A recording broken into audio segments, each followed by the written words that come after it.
bata. Ang alamat ng bayabas.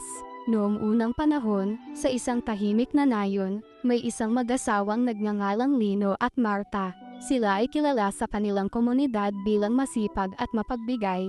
Isang araw, nagkaroon ng isang napakalakas na bagyo na sumira sa kanilang tahanan at mga pananim.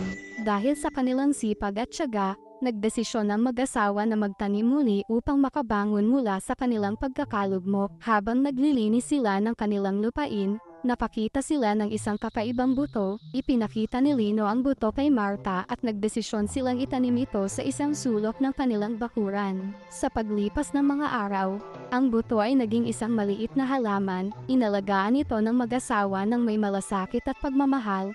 Hindi nagtagal, ang halaman ay lumaki at naging isang malaki at matatag na puno na may mga bunga. Ang bunga nito ay bilog, berde sa labas, at may maputing laman na may maliliit na buto. Ang bunga ay napakatamis at nagustuhan ng mga tao sa kanilang nayon. Dahil dito, mabilis na kumalat ang balita tungkol sa masarap na bunga ng puno. Tinawag nilang bayabas ang prutas at nagsimulang magtanim ng marami pang puno nito ang mga tao sa kanilang nayon. Ang mag-asawang sina Lino at Marta ay muling yumaman dahil sa mga bunga ng kanilang puno ng bayabas. Hindi lamang sila nakabangon mula sa kanilang pagkakalugmok, kundi nagkaroon pa sila ng sapat na yaman upang makatulong sa kanilang mga kapitbahay.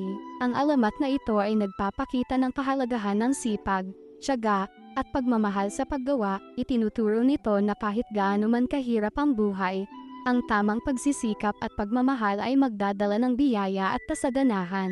Kaming